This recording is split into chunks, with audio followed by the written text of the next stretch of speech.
I'm Robert Shannon, though people call me Bob. I established the Fourth Corner Foundation in Vermont in 1995. And around 2005, I decided it should be expanded to the Santa Fe area of New Mexico. This is a tour of that project, focusing on many of its sustainability design concepts. Out in the arroyo, you can kind of see the condition where the water, during heavy torrential rains, actually is highly dangerous, very dangerous. You can have cars have been washed away, people have been killed. So this arroyo, which seems very deep, actually has flooded up way above where we are now at a couple of times. Not very often, maybe every 5 or 6 years, and sometimes it's even worse than that. But I think from this vantage point, the house, you're seeing the one edge of the house, and it's on the hill. It's got a lot of sort of shrubs ahead of it, but they aren't actually blocking the solar features of the house. It's a little less austere to the main road, and most of the collectors are hidden from the main road except for the very kind of the end where you get to see a few of them sticking out, so you know that they're there, but you don't look at them much. Well, to be a little bit philosophical and theoretical having to do with architecture, I think we're at a point now in the history of architecture where we're caught after the modern movement was kind of thought as being too boring, that we had the postmodern stuff was thought to be too silly, and now we've got the whole digital thing coming where people won't actually design anything more, it'll all be parametric, and it will have essentially no meaning except to some AI or whatever. And I think that's a very dangerous possibility. I'm sort of an architect of circumstance. Whatever the place is, if it's the desert, it's different. If it's the forest, the rainforest of Vermont, or I've done some things on Nantucket and whatnot, that those places have their own kind of history to it without being in any way emulative of the history, but it can give you some sense of what you're doing. And the program, all those things when you start looking at it and the materials you can use, will create architecture if you could learn how to manipulate them to make something. It doesn't really have to have the grandest theory in the universe. All those theories have come in the past. We have them at our disposal to pick parts and pieces of them that we like. And I think that rather than being dogmatic about everything, we should be specific to the exact project that we're working on. Well, originally, the idea was to have a separate set of buildings that were near each other and related to each other. That one was an apartment over the garage, one was the house with the dome. The two got conjoined, and then the other would be a little studio.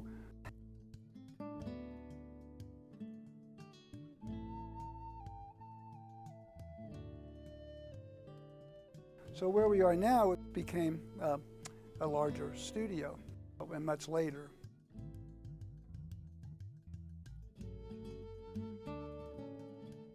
So what we did is that this was a little high spot, and then it dipped down, and then the house was a kind of level spot, and there's sort of hills falling on both sides from that. So, the house had a much steeper fall off on the west, and it's a slight one on the east, but we filled that in with some of the excavation for the garage, so that it just made a kind of a ramp up from where the car is. The big mistake on siting was the idea that the car would be sunk on the north side. I don't like the idea of having these cars laying around all over, that the first thing you see is cars. So I thought, well, we'll put them in the garage and we'll drop it 4 feet, and it'll just be, and even if you park it down there, it's kind of buried, okay? But the problem is when it snows, it never melts on the north side.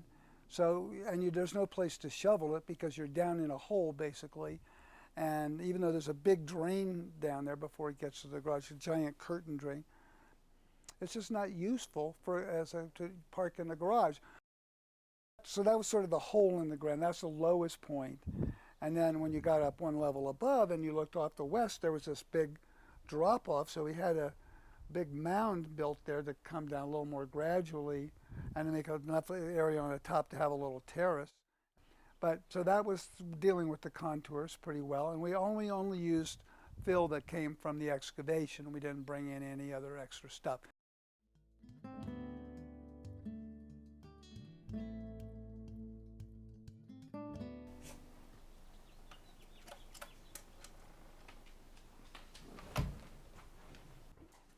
You've heard of nude descending the staircase. That's old dog descending the staircase. All right, we're standing in the dome, which is the center and one of the generators of the geometry of this project. Of course, the Anasazi had two different forms in their main buildings, such as Chaco Canyon and Mesa Verde, which were sort of semi-rectilinear buildings, as close to being rectilinear as they could do with their technology. And then the circle spaces, which were the kivas, and they were the holy spaces and the most important spaces of the whole project. In this case, basically all the buildings here are combinations of the circle and rectilinear exterior walls. Now the circle can be perceived of as a kiva, but also be perceived of as a teepee. So in a way, the American Indian culture has some bearing in terms of the geometry on this project. Of course, we're in the desert, and has to do with place, the sense of place, but then taking it beyond that, it just has to do with geometry and a way of organizing a bunch of disparate spaces. So 23 years ago, just the building stopped right here along this glass wall. Everything out there was added later. Basically, the circle was just inserted into this rectilinear exterior walls with one little cut as the curve at this point where the wood stove is. The trusses were made in Vermont, packaged and brought here on top of a Honda Civic, which is hard to imagine but true, and erected, and then the floors were built all around it. And structurally, it's got the thinnest members that I could possibly do and still hold up everything. And it's 23 years later, nothing has collapsed, so I guess we're in good shape. All the walls, and you start to see curved walls, and those walls are all radial to this dome, which is about 22 and a half feet in diameter. The windows here are the same exact diameter, the top curves, and they're tripart, three elements. The other side of the building is a duality of the same circle. You can see there's a brick wall back there that's part of the curve. There's a tile wall over there, and the stairs. Everything goes into this circular relationship until it hits, and it crashes into this glass wall. We're trying to orient everything as best we can to the solar axis. So some of the lines, for example, in the painting studio are not actually centered on that. The actual curve is going off irregularly on it, which makes it more interesting in the long run than if everything were like on axis. We could actually go into the apartment and look at how the curve affects that space. Okay, we're now in what we call the apartment. It's really a guest room, but it could be an apartment again. And this is the curved wall that separates the two parts of the building. The brick pattern, you have to choose a pattern. I mean, it's bricks. It's either just going to be bricks going. So I wanted to reveal the floor levels. That's one thing. And I wanted to show a sort of centrality that goes to the center of the dome on the other side. And so, of course, that breaks asymmetrically in this room, which also helps create a bigger piece over there and there. And of course, the paintings are somewhat in the way, but you can see that all the diagonals occur from that line going up.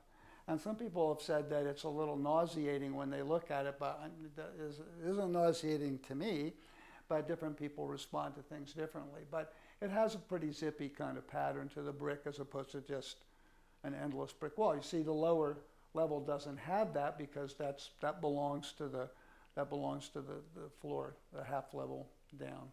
Yeah, I did the brickwork, which was fairly arduous. We did have trouble getting brick. This was supposed to have two colors of brick. One was this and one was that. But you can see they had problems with the batching of getting the colors right. And after I'd gotten half of the thing done, we couldn't seem to get the same exact thing. So that creates some variation. It wasn't intentional, but I don't really mind it after the fact. And what we did on the edges where there's wet, we do tile, and in the middle where it's not wet, we do wood. I think that always is fine. I'd like to have some wood in any given space. There's a bed loft over the shower and toilet, and a little box and ladder you can use to get to it. And you can rearrange furniture in it. I mean, there doesn't have to be a bed down here, but a lot of people are too old now to climb up into the bed safely. So, and we have louvered doors so that the air goes through, and actually when you turn on the lights inside, they can act as kind of night lights. Over here is this is looking north, and we're looking at the little small mountains. I call them the Mammary Mountains as opposed to the great big, Rockies. They're softer, they're more gentler, a little more like some Greek mountains. And so we have the duality of the curve, same diameter here with showing with the glass block showing that the arch actually isn't bearing on the middle, it spans the whole way, but you couldn't buy a window that was that big, so that's divided. The corners of the rooms have these sort of bland bathroom tile boxes, which is in contrast to the kind of tile work that you expect in sort of Mexican territory.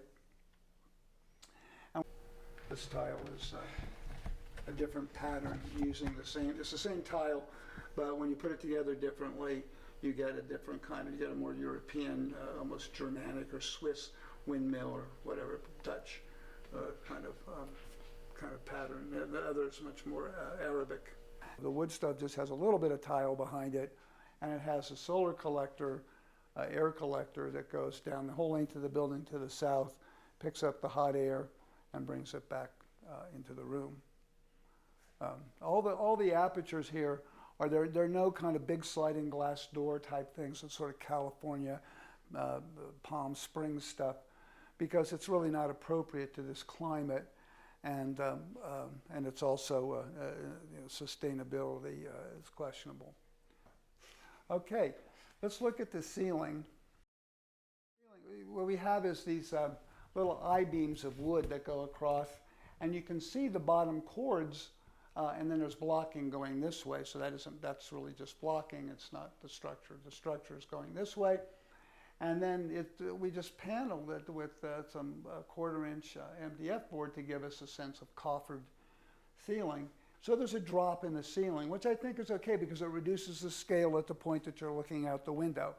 So you start with this room that's really just over the garage, and you've got a box. So how do you make it interesting as a room? Well, you have the curved wall on this side to do that. You have the kitchen there. You have the mountains to look at under the arched window with the drop roof. And out here, you just have this set of window walls basically looking at it, the best vista. So then it's defined for, those things have defined the space for you to make it a more interesting room.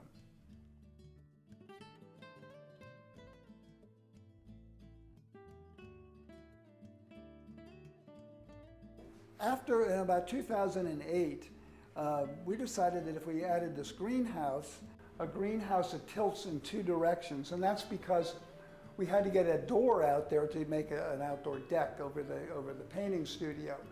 And to do that, to get the height, we had to have it go up.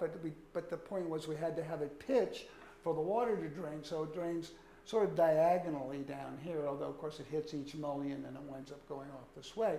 But it does seem to work, and the snow melts and it's fine. But what happens is when this gets really hot, the heat builds up at the top, and we have a fan that sucks it into the house, and that's run by 2 photovoltaic panels here. It goes up to 1,000 CFM. The 2 of those, we needed 2 to get that capacity, and we get, it works pretty much in relationship to when the air is hot. You can't get it the whole time because PVs don't work very well with ambient light coming in. They only work with like direct light. So when the sun angle gets over to the west further, they sort of stop. So you lose a little bit of the heat at the end of the day. And the only way to get around that is to have some other electrical source for the fan, and a controller and everything. And in my experience, I've had too many controllers fail. So the more direct systems you get, the less you're going to have a problem. There's a ventilation system for the summer, or this place would just torch itself. So what we have here is just some, I use the same system in Vermont in the greenhouse, that you have these pipes with, these are just standard fittings that screw on, the caps screw on, and in the summer you take them off.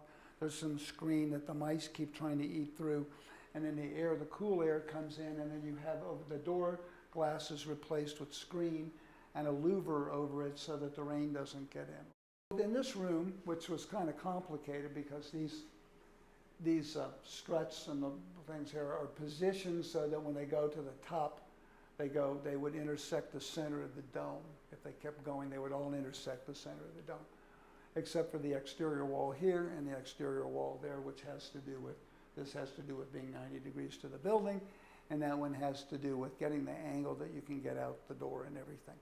So, and then to build the stair, we wanted the stair railing to be things you could hang wet stuff on. And then we have some other little things we can spread out. So you can do a lot of laundry in here, and it tends to dry in the winter in about 4 hours. And then sometimes we use the deck up top, but it's usually whenever we want to use it, it's too windy, so we haven't used it much.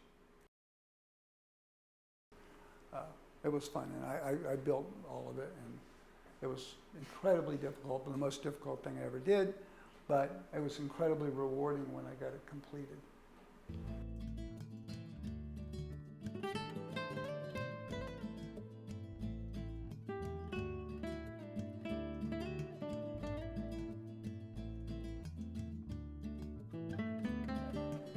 This is autoclaved concrete.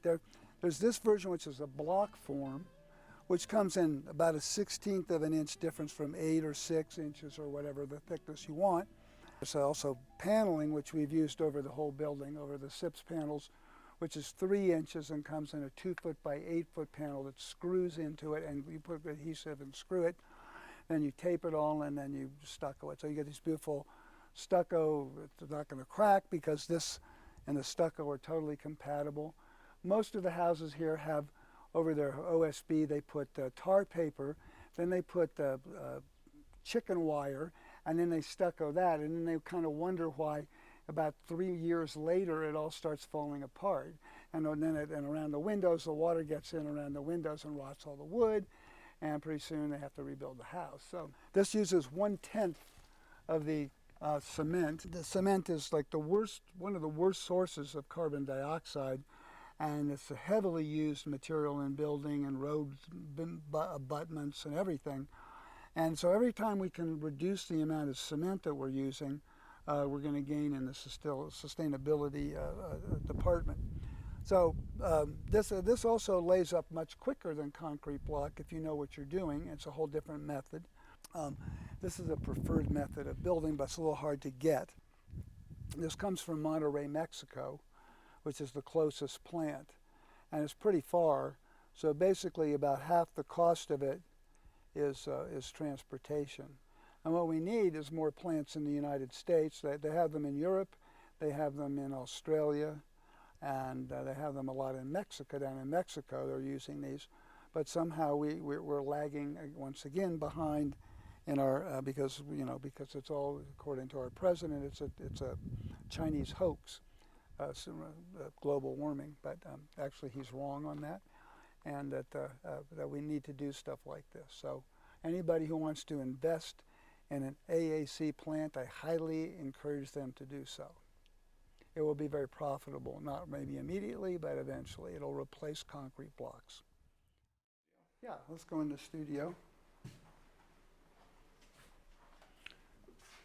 Everything out here, all the straight walls, all the rectilinear pieces are done with SIPS panels that then have a 3-inch layer of the aerated autoclave concrete, 2-foot by 8-foot panels, screwed onto the building and stuccoed. It's a good substrate for the stucco and doesn't crack and stuff. So this wall, however, is the AAC, and this texture is the same. This is the same material we used in the main space, which is actually called caliche. It's a plaster, natural plaster to this area, and we found a load of it in the driveway. So we dug it up, got the sand out of it, and we add a little powdered Durabond 90. And then when you're going to use it, part of the liquid, you use a little percentage, like 20% acrylic bonding agent. And then you can brush it onto the AAC, and you get this. This is all, I hand brushed all this on, and you get the nice little texture in it. And it's, homemade, so you don't have to buy the plaster. This room is hit directly solar south. The actual center of this to the dome is a line about right where I'm standing here, which is about 2 feet out from this wall. So the curve at the end actually isn't symmetrical on these two walls, which you can see if no one's interested in this other than people like me, where you look up and you can see that the trusses show that this wall is curving in more at that corner of the room than this corner of the room. So that, and also I want to point out that the trusses have different depths depending on the loads of the trusses or how close they are to this wall or that wall or whatever. And this, you can see this one, they're dipping down here in the center and back up there because this wall acts as part of the structure, so you don't need a very big one there. And this had the other wall there, obviously, acts as the structure. So we made these in a local shop out of some fairly inexpensive wood. So this operates on an air solar system that's the south wall. The air goes into the south wall at the top, gets sucked down by, there's a fan that works on a sensor, and that's the controller. This one has a controller, the controller's right there. And it goes down a labyrinth under this masonry floor, comes back and comes into the room back here. So what it does is it brings in the heat, it deposits some of the heat in the floor at night, it destratifies the air temperature-wise vertically and from the south to the north. So you have an even temperature working in here.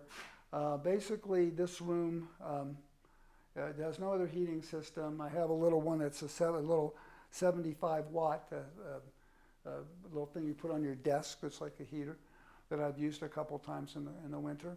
And then we use night insulating shades on everything as well, triple cell shades. In the summer, I was here one year all summer when we were building the other building. And by using night ventilation and closing the shades, this room never went above 70 degrees. The SIPS panels are all polyurethane with OSB on them. This has some Hardy-Backer board, and then it has the 3 inches of AAC on the other side. And I decided when we did the other building to add 2 more inches to the wall of the urethane. So we have R45 walls over there, which is even better. There's a monitor in the center of the room that brings light into the center.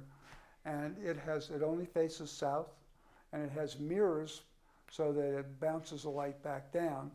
So at this time of year, we're getting just a little sliver of light. If you look up there, you can see that that's all that's making it into the room now because the sun angle is so high. And so unlike a skylight, it doesn't overheat the space in the summer. And it gives you additional heat and a lot of light in the winter. Anyway, so this is where I paint, and it's been a very successful space, and it's easy to maintain, and it's all very junky and fun.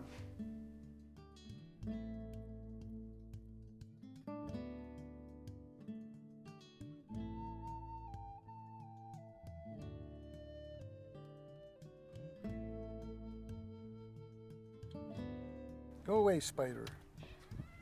Go that way. There's one tile that says enter here.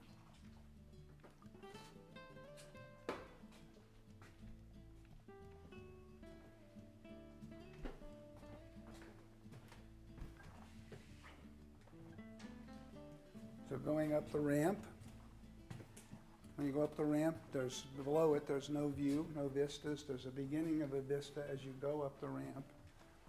And when you reach the top, there's vista everywhere. And we come into an cooking and eating space. We have paneled walls here that connect various aspects of the windows, the beams coming across, and all that with just some little thin It's little thin veneer plywoods of different types. None of it is stained or anything. It's all just the way they come, and we put clear cow whey varnish on them to make them, they're a little bit satiny.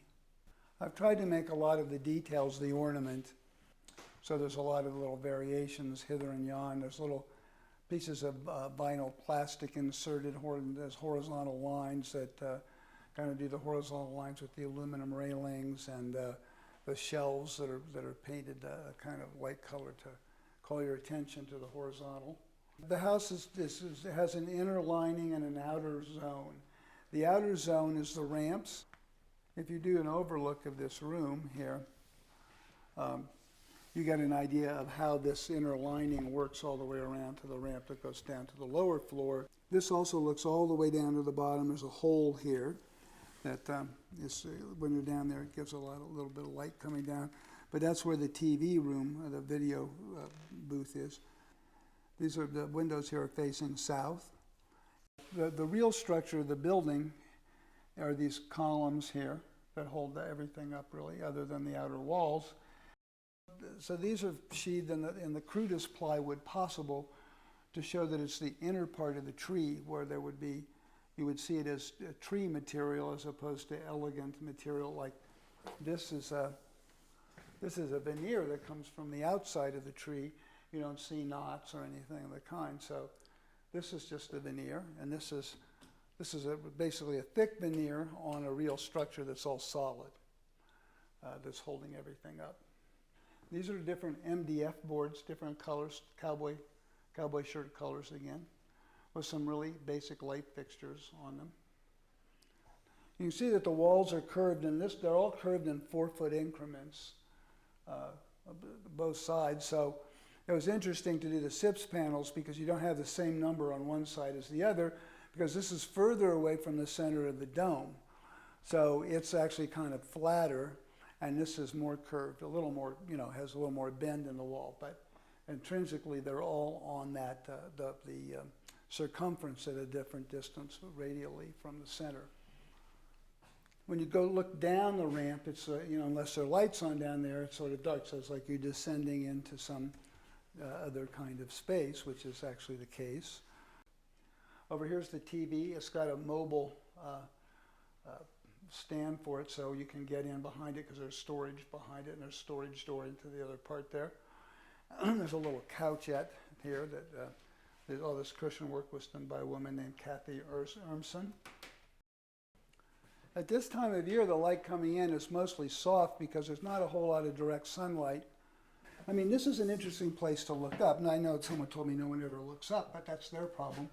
If you look up and you see the yellow, and then there's green up there and brown, and all this stuff starts to come together. There are openings looking this way and that way, and in the afternoon you get a lot of light coming in this corner, which makes it, during the day it's very dark, and in the afternoon it gets really bright. Now we're in the dark part of the building, the dark web. So these are little air collectors. They're just fans, bathroom fans, 1995 at Home Depot. They're wired, they're hardwired, and when it's warm, what it is right now, we're getting a lot of heat coming right out of these. And this is a time of year you don't get all that much sun on the collectors. So basically for the last 4 years, these three things have been heating the entire building.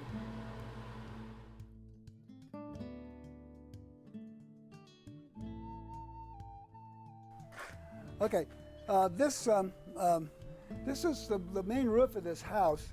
Collects all the water from it except for a few little side, lower roofs, and it comes all onto this main roof right here.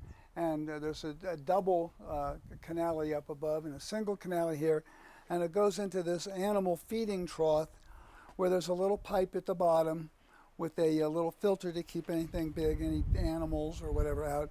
And it goes down into a cistern, which is sticks out here, goes underneath this vestibule, and handles about 1,600 gallons of water, which can be used to water the gardens. And this is going to have a bunch of raised beds in it that go to the edge of the collectors up above, so it catches the water that drains off the actual the photovoltaic collectors into the right into the where you want the water.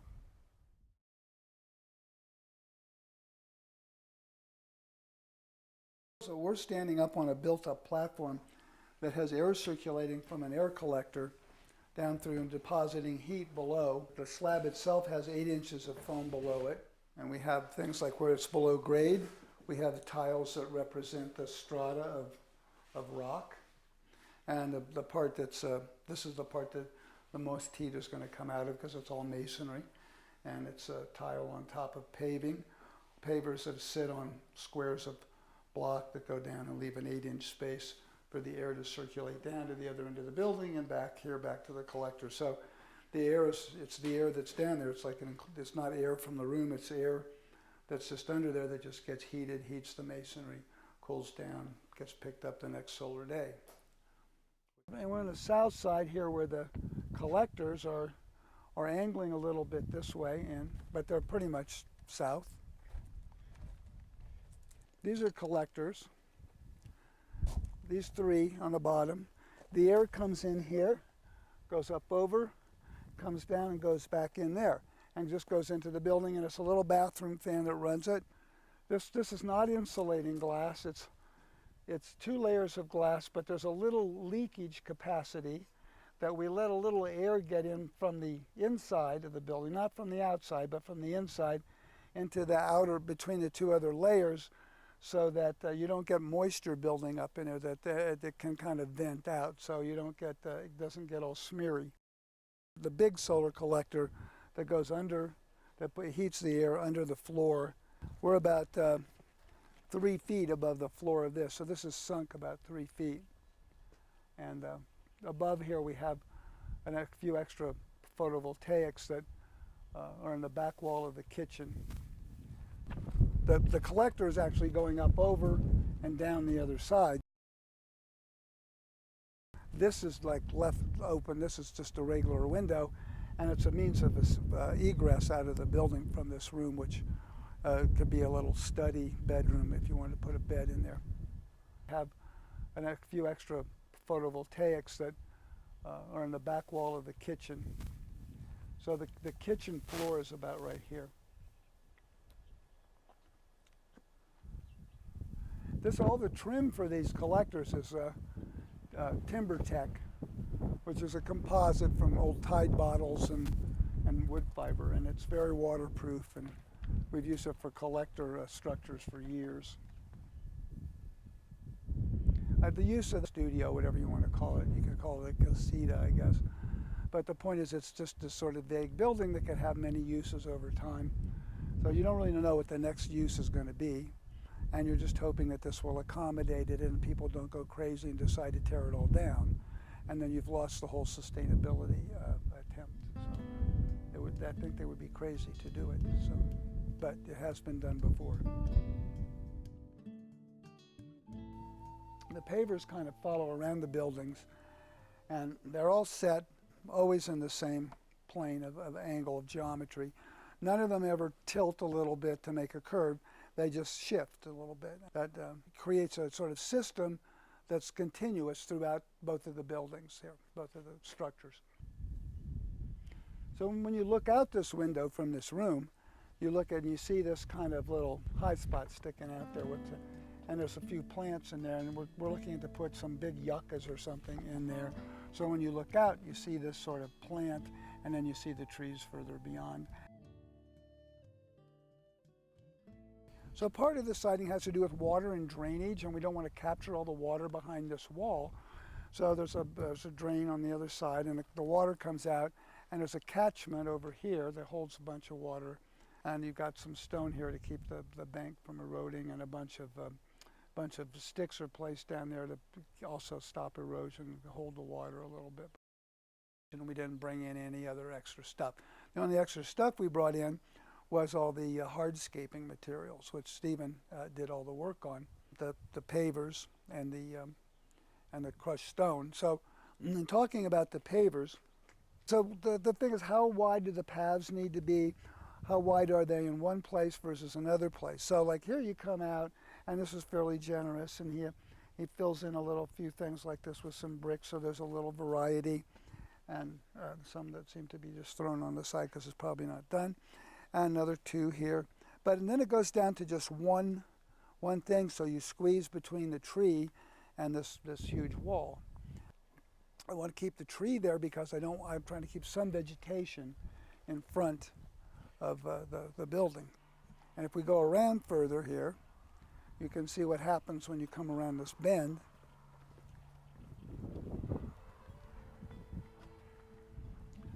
We suddenly get this brown crushed stone coming up, and you start making patterns.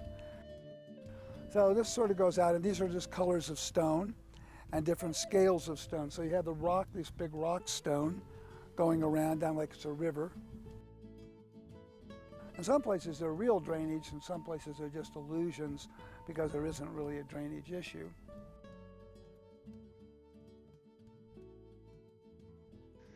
Eventually, this project will host visitations of designers, artists, and researchers working on various aesthetic issues in a large field of sustainability, addressing solutions in an inspiring, substantial, and measurable way.